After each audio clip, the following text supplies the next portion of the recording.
Just hours after a 2-week ceasefire was announced in the US-Iran war, Israeli forces launched one of the largest bombardments of Lebanon in months.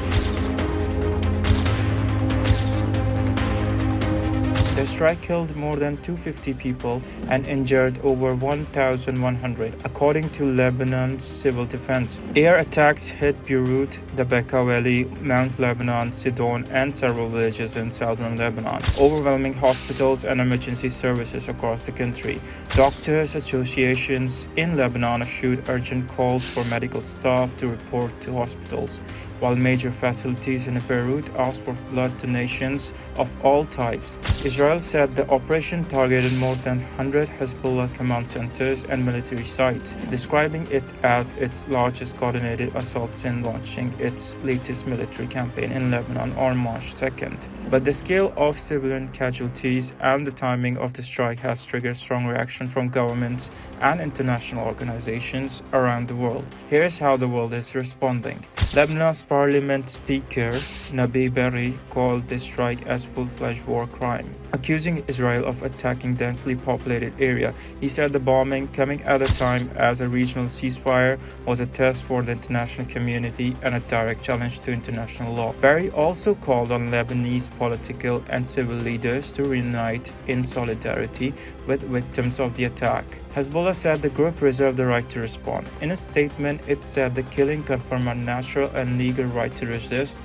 and respond to aggression. Hezbollah lawmaker Hassan Fadallah also warned that the attacks could have serious repercussions for the wider ceasefire agreement if they continue. Israel said the strikes are separate from the US-Iran ceasefire. Prime Minister Benjamin Netanyahu said Israel would continue military operations in Lebanon, arguing that the truce with Iran does not apply to Hezbollah. Defense Minister Israel Katz said that Israel deliberately separated the two conflicts in order to change the reality in Lebanon. Iran has warned that it may respond if the attack continues. The Islamic Revolutionary Guard Corps issued a statement warning the United States and Israel that Tehran would fulfill its duty if the assault on Lebanon does not stop.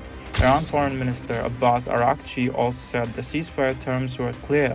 He argued that Washington must choose between supporting a ceasefire or continuing the conflict through the Israeli military actions. The US has said Lebanon is not part of the ceasefire deal. President Donald Trump described the fighting there as a separate skirmish, saying it would be dealt with later. Vice President J.D. Vance suggested there may have been a misunderstanding about whether Lebanon was included in the agreement. That contradicts Pakistan, which brokered the ceasefire and said the truce was meant to apply across the region. I think the Iranians thought that the ceasefire included Lebanon, and it just didn't. We never made that promise. We never indicated that was going to be the case. What we said is that the ceasefire would be focused on Iran, and the ceasefire would be focused on America's allies, both Israel and the Gulf Arab states. Talking about Pakistan, Islamabad strongly condemned the attacks, calling them a violation of international law and humanitarian principles.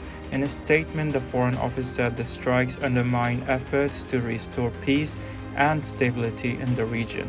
Islamabad also reaffirmed its solidarity with the Lebanese people and called on the international community to take urgent steps to stop the escalation. Several regional governments have also criticized the strike. Qatar described them as a dangerous escalation and a violation of Lebanon's sovereignty. Egypt said the attacks appear intended to derail international efforts to reduce tensions and could drag the region into total chaos. Turkey condemned the bombardment and warned that it is worsening the humanitarian situation.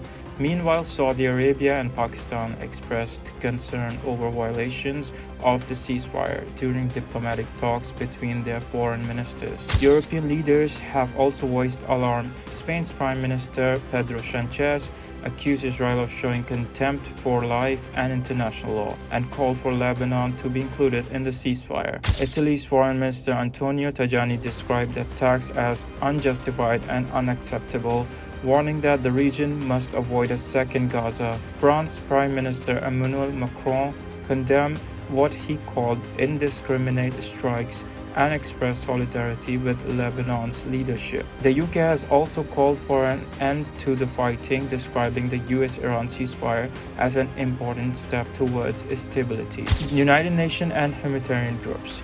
The United Nations has strongly condemned the attacks. UN Secretary General spokesperson Farhan Haq said the strike caused significant civilian casualties and urged all sides to return to diplomacy. UN Human Rights Chief Volker Turk described the scale of killing and destruction as horrific.